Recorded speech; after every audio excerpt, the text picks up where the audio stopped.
வணக்கம் அன்புள்ளங்களே, எங்கள் சன்ரைஸ் இந்தியா டிவி வீடியோக்கள் எல்லோருக்கும் உடனே சென்றடைய வேண்டும் என்பதற்காக உங்களிடம் ஒரு உதவி வேண்டி நிற்கின்றோம். முதலில் யூடியூபில் எங்கள் சேனலுக்கு வந்தவுடன் சப்ஸ்கிரைப் பண்ணுங்க. அதற்கு பக்கத்தில் இருக்கும் பெல் ஐகான் பட்டனை கிளிக் பண்ணி ஆல், அதாவது ALL ஆல் என்பதை தெரிவு செய்யுங்கள். அப்போதுதான் ஒவ்வொரு புதிய வீடியோவும் உங்களை நாடி வரும், அதாவது உங்களுக்கு நோட்டிபிகேஷன் வரும். அதே மாதிரி உங்கள் YouTube app settings notification turn on பண்ணியிருக்கா என கன்ஃபார்ம் பண்ணுங்க, இல்லாட்டி நோட்டிபிகேஷன் வராது. இன்னொரு முக்கிய விடயம், நீங்கள் ஒவ்வொரு வீடியோவுக்கும் லைக் கமெண்ட் பண்ணினால் யூடியூப் நம்ம வீடியோவை அதிகமாக புஷ் பண்ணும். அதனாலே நோட்டிபிகேஷன் எல்லோருக்கும் சென்று சேரும். ஆகவே உங்க சப்போர்ட் தான் எனக்கு ரொம்ப ரொம்ப முக்கியம். இதே மாதிரி தொடர்ந்து நம்முடன் பயணம் செய்யுங்கள். உங்கள் ஒத்துழைப்பே எங்கள் சேவை. நன்றி. அன்பு நேயர்களே, உலக பரப்பில் பல பல சம்பவங்கள் நடைபெற்றாலும் ஒரு சில செய்திகள் மட்டுமே எம்மை வந்து தட்டுகின்றது. அதற்கான காரணம் மொழியும் ஒரு பிரச்சனையாக இருக்கலாம். அதனாலும் அந்த செய்திகள் தமிழ் ஊடகத்தில் வருவது அரிதாகவே இருக்கும். இப்பொழுது ஒரு உலக பரப்பில் ஒரு செய்தி, ரோஹிங்கியா, மியான்மரில் ரோஹிங்கியா என்ற ஒரு இனம் பற்றி நாம் அறிந்திருப்போம். காசா பிரச்சனைக்கு முன்பதாக உலக பரப்பில் மிகவும் பாதிக்கப்பட்ட மக்கள், கற்பழிப்பு, கொலை, அத்தனையும், வீட்டை எரிப்பது, அதாவது அங்க பௌத்த ராணுவம், மியான்மரில் இருப்பது பௌத்த ராணுவம், நம்ம ஸ்ரீலங்கா பௌத்த ராணுவம், மற்றது நாம் சொல்ல முடியுமா? பௌத்த ராணுவமும் மக்களும் சேர்ந்து, அதாவது பௌத்த மக்களும் ராணுவமும் சேர்ந்துதான் இந்த ரோஹிங்கியா மக்களுக்கு எதிராக மிக நீண்ட காலமாக அவங்களுடைய வீட்டை எரிப்பது, அவங்களை வயசுக்கு வந்த பெண்களாக பார்த்து கற்பழிப்பது, கொலை செய்வது எல்லாமே, அதாவது ஒரு இன அழிப்பு உலகத்தில் இப்பொழுது நடைபெற்றுக் கொண்டிருப்பது என்றால் அது அநேகமாக மியான்மர் தான் நாங்க சொல்லலாம். இது அதாவது காசா என்பது ஒரு சிறிய பிரதேசத்துக்குள் நடப்பது, ஒரு 20 லட்சம் மக்கள் மாத்திரம், இலங்கை முஸ்லிம்கள் போன்று ஒரு சிறிய பிரதேசம். இது மியான்மர் அப்படி இல்லை, மிகப்பெரிய நிலப்பரப்பு கொண்ட இடம்.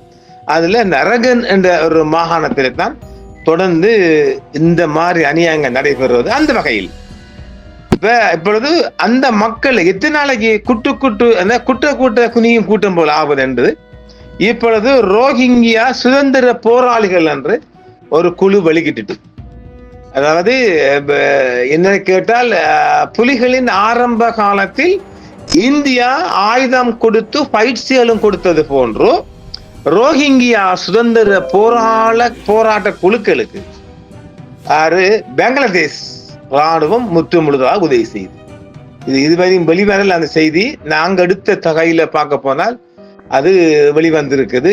அது கூடுதலாக இவங்க தான் கொடுக்குறாங்க, பங்களாதேஷ் அரசாங்கம் தான் அவங்களுக்கு ஆயுத பயிற்சி கொடுக்குறாங்க, எல்லாமே வேண்டிய அளவு கொடுக்கிறார்கள். அந்த வகையில் இந்த வாரமே ரோஹிங்கியா சுதந்திர போராளிகளும் மியான்மர் ராணுவமும் மோதல், மிகப்பெரிய மோதல்.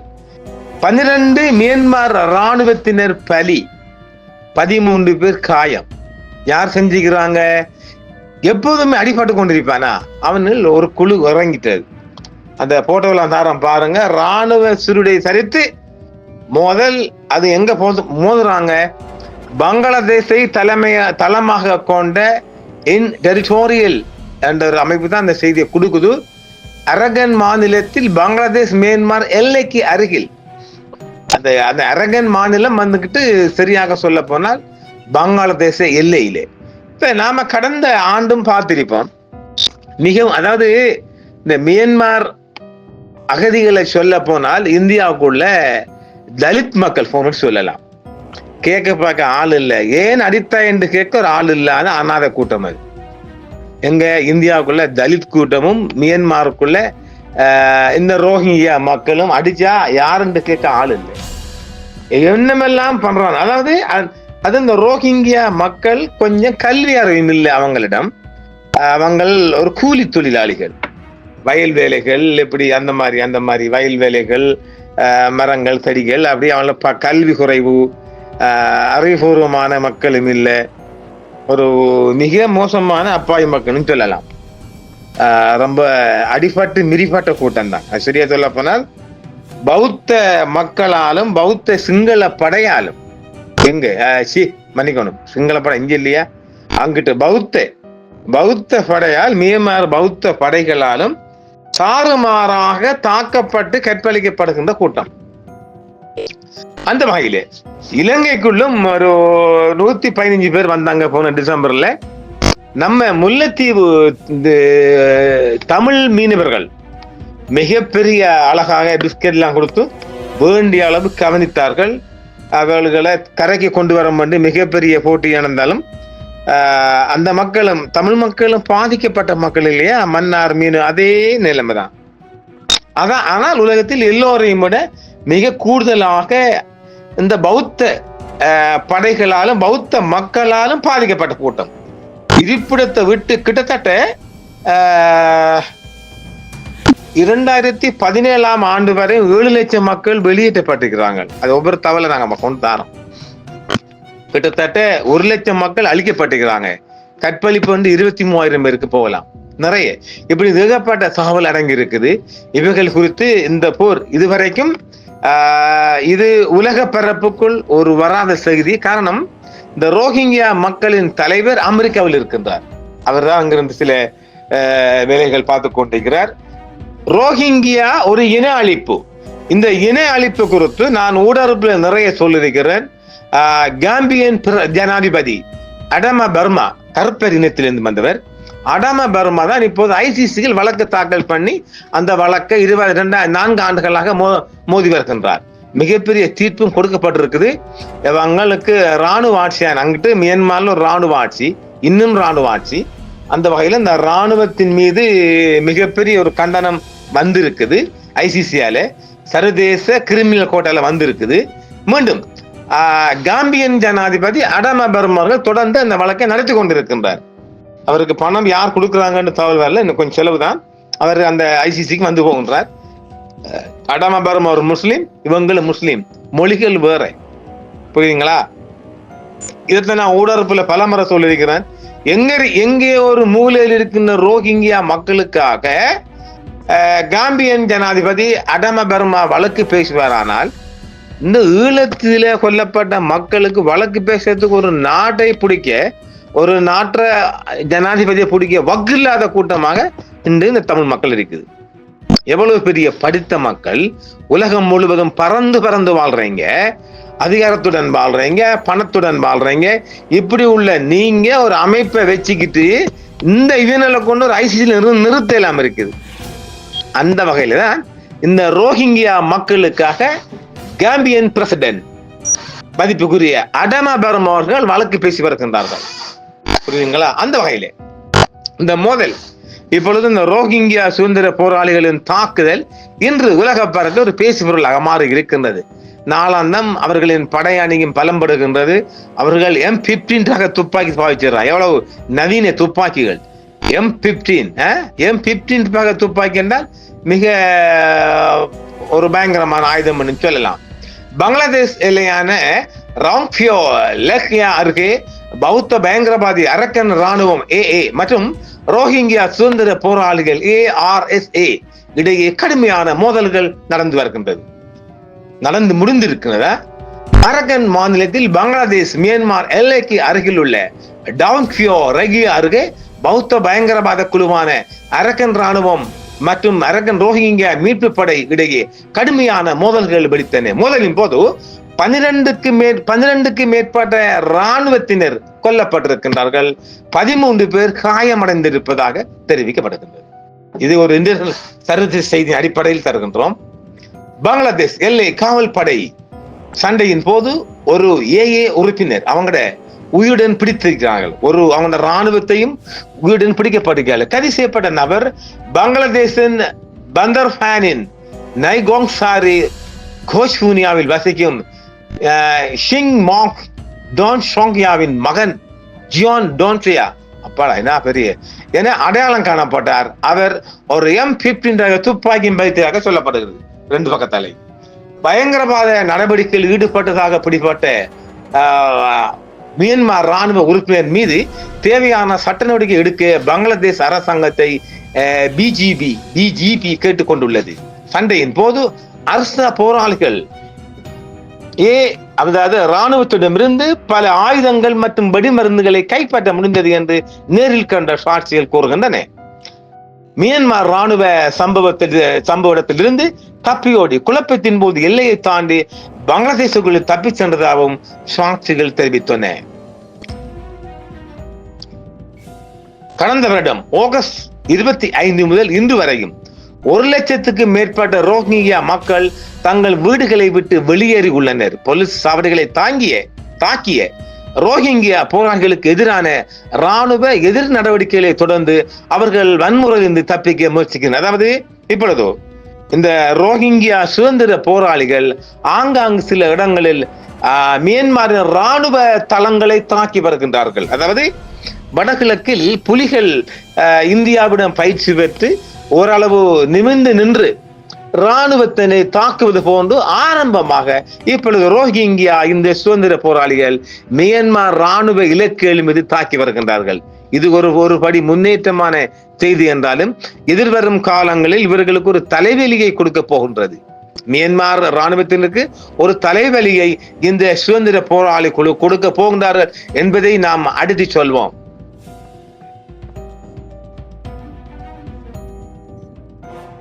கிளர்ச்சியாளர்கள் மியான்மரில் ரோஹிங்கியாவுக்காக செயல்படுவதாக கூறுகின்றனர். அவர்கள் யாருன்னு சொன்னால் அரக்கன் ரோஹிங்கியா மீட்பு படை அரசா வடக்கு மியான்மரில் உள்ள ரஹைன் மாநிலத்தில் செயல்படுகிறது. அங்கு பெரும்பாலும் முஸ்லிம் ரோஹிங்கியா மக்கள் துன்புறுத்தலை எதிர்கொண்டுள்ளனர். மியான்மர் அரசாங்கம் அவர்களுக்கு குடியுரிமை மறுத்து அவர்களை பங்களாதேசிற்கு சட்டவிரோதமாக விரட்டி வருகிறதாக சொல்லப்படுகிறது. அதான் உண்மையும். இனக்குழுக்களுக்கு இடையே அவ்வப்போது மோதல்கள் வெடிக்கின்றன. ஆனால் கடந்த ஆண்டு ஆயுதமேந்திய ரோஹிங்கியா கிளர்ச்சி வளர்ந்துள்ளது. அந்த முன்னர் ஹரகா அல் யாகின் உள்ளிட்ட பிற பெயர்களால் அறியப்பட்ட அர்தா 20க்கும் மேற்பட்ட காவல்துறை அதிகாரிகள் மற்றும் பாதுகாப்பு படையினரை கொண்டுள்ளது. வர முன்னேறு ஆகஸ்ட் 25 கடந்த வருடம் அன்று அது ரஹைன் மாநிலத்தில் உள்ள போலீஸ் சாவடிகளை தாக்கி இதுவரை நடந்த மிகப்பெரிய தாக்குதலில் 12 பேரை நேற்று முன்தினம் கொண்டிருக்கின்றது. இதையொட்டி இது பாதுகாப்பு படையினரிடமிருந்து கிளர்ச்சி எதிர்ப்பு நடவடிக்கையை தூண்டியது. அரசாங்கம் இதை ஒரு பயங்கரவாத அமைப்பு என்று அழைக்கிறது. மேலும் அதன் தலைவர்கள் வெளிநாடுகளில் பயிற்சி பெற்றதாக கூறுகிறது. சர்வதேச நெருக்கடி குழு போராளிகள் வெளிநாடுகளில் பயிற்சி பெற்றதாக கூறுகிறது. மேலும் 2016 ஒரு அறிக்கையை வெளியிட்டது. இந்த குழு சவுதி அரேபியாவில் வசிக்கும் ரோஹிங்கியா மக்களால் வழிநடத்தப்பட்டது. அரசாவின் தலைவர் அட்டா உல்லா என்ன அக்கறைப்பட்ட அட்டா உல்லாவோ அட்டா உல்லா பாகிஸ்தானில் பிறந்து சவுதியில் வளர்ந்தவர் என்று ICG கூறுகிறது. இருப்பினும் குழுவின் செய்தியாளர் ஆசியா டைம்ஸ் செய்தியாளரிடம் ஜிஹாதி குழுக்களுடன் எந்த தொடர்பும் இல்லை என்றும் ரோஹிங்கியா மக்களை ஒரு இனக்குழுவாக அங்கீகரிக்க போராட மட்டுமே இருப்பதாகவும் அவர்கள் கூறியிருக்கின்றார்கள். கடந்த வருடம் ஆகஸ்ட் 25 தாக்குதல் கத்திகள் மற்றும் வீட்டில் தயாரிக்கப்பட்ட குண்டுகளால் நடத்தப்பட்ட அரசாங்கம் கூறுகிறது. அவர்களின் ஆயுதங்கள் பெரும்பாலும் வீட்டில் தயாரிக்கப்பட்டதாக தெரிகிறது. ஆனால் ICG அறிக்கை அவை முற்றிலும் அமெச்சூர் அல்ல என்றும் ஆப்கானிஸ்தானை சேர்ந்த மக்கள் உட்பட பிற மோதல்களில் பங்கேற்ற வீரர்களிடமிருந்து உதவி கிடைத்ததற்கான சில ஆதாரங்களை காட்டியது என்றும் கூறுகின்றார். நீ எத்தனை நாளைக்கு தான் இருப்பான் பார்த்து ஏன்னா ஒருத்தன் கொடுக்கத்தான் செய்வான். வேற வழி இல்லையே மரியா. சுய பாதுகாப்பு கொள்கைகளின்படி ரோஹிங்கியாக்களை அரசின் அடக்குமுறைக்கு எதிராக பாதுகாத்தல், காப்பாற்றுதல் மற்றும் பாதுகாத்தல் என்பதே அதன் நோக்கங்கள் என்று கூறுகின்றார்கள். கிட்டத்தட்ட இன்றைய தகவலின்படி சுமார் 15 லட்சம் மக்கள் வெளியேற்றப்பட்டிருக்கின்றார்கள், விரட்டப்பட்டிருக்கிறார்கள். அதாவது ரோஹிங்கியா முஸ்லிம்கள் மியான்மரிலிருந்து சுமார் 15 லட்சம் மக்கள் வெளியேற்றப்பட்ட அம்னஸ்டி இன்டர்நேஷனல் ஒரு செய்தியில் சொல்லி இருக்கின்றது. எதுவானாலும் இது ஒரு மிகப்பெரிய இனப்படுகொலை என்பதற்கான ஆதாரமாக பல ஆதாரங்கள் இருக்கின்றது. அவைகள் இப்பொழுது கட்டமாக ICC நிரூபிக்கப்பட்டு வருகின்றது. அரசா பயங்கரவாத முத்திரையை நிராகரிக்கிறது அந்த அமைப்பு.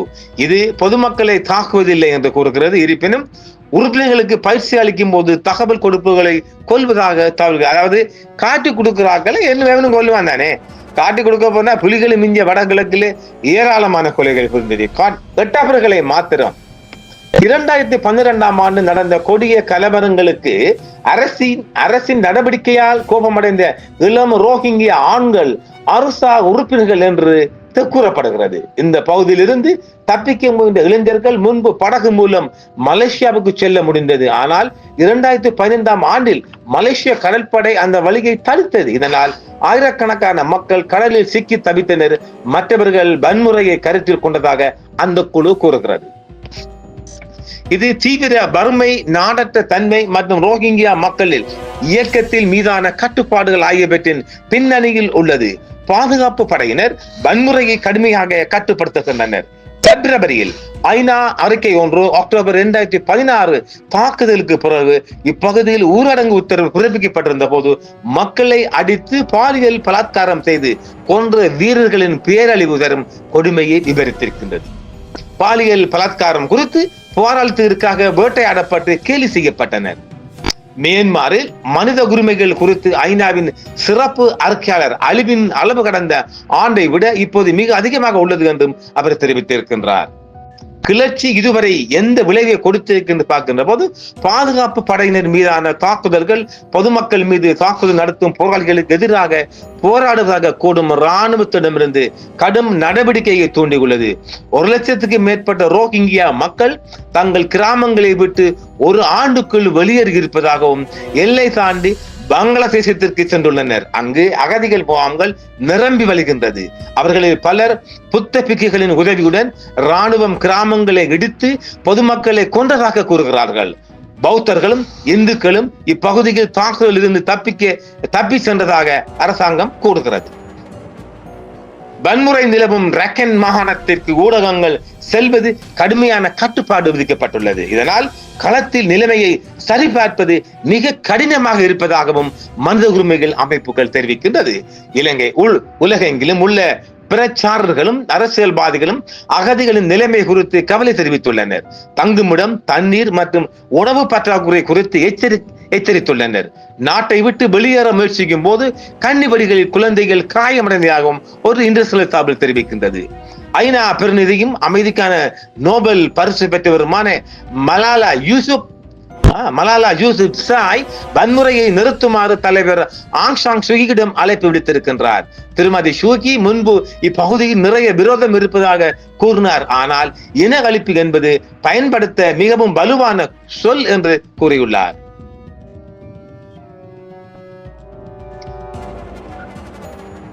அரசா யார், அவர்களுக்கு என்ன வேண்டும், அவர்கள் ஏன் உருவாகிறார்கள், அவர்கள் ஏதேனும் ஆயுத குழுக்களும் தொடர்புடையவர்களா என்று பார்த்தால் மியான்மர் பாதுகாப்பு படையினாலும் அதனுடன் இணைந்த புத்த மத கும்பல்களாலும் கொலை, சித்திரவதை, தீ வைப்பு மற்றும் கூட்டு பாலியல் வன்கொடுமை பிரச்சாரம் நடைபெற்று வருவதால் மியான்மரில் மேற்கு பகுதியான ரகைனில் 3 லட்சத்துக்கு மேற்பட்ட ரோஹிங்கியாக்கள் தங்கள் மூதாதையர்கள் தாயகத்தை விட்டு வெளியேற வேண்டிய கட்டாயம் ஏற்பட்டிருக்கிறதாக ஒரு தகவல் தெரிவிக்கின்றது.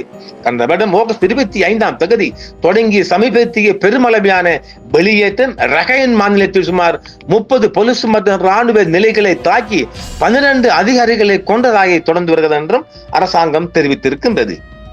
காலவரிசை மியான்மரில் ரோஹிங்கியாக்கள் மீதான ஒடுக்குமுறை எவ்வாறு வெளிப்பட்டது என்று பார்க்கின்ற போது பங்களாதேஷில் உள்ள ரோஹிங்கியா அகதிகள் ஆதரவு குறைந்து உலகின் மிகப்பெரிய அகதிகள் முகாமில் மிகவும் பாதிக்கப்படக்கூடியவர்களாகவும் வெளிநாட்டு செய்திகள் தெரிவிக்கின்றது. இது நிறைய செய்திகள் இருக்கின்றது மக்களே. ஆனாலும் நாங்கள் அடுத்த பாட்டில் இலங்கைக்குள்ளும் ரோஹிங்கியா வந்திருக்கிறாங்கல்ல, அவங்க இப்போது என்ன செய்யறாங்க என்பதெல்லாம் நாம் அடுத்த பார்ட் 2வில் பார்ப்போம். நன்றி. என்றும் உங்களுடன் சன்ரைஸ் இந்தியா டிவி. சப்ஸ்கிரைப் பண்ணுங்கள், பெல் பட்டனையும் கிளிக் செய்யுங்கள். உங்கள் ஆதரவே எங்கள் சேவை. ஆதரவு தாருங்கள், அரவணைப்போம். மறக்காம சர்ப்ரைஸ் பண்ணுங்க. தேங்க்யூ.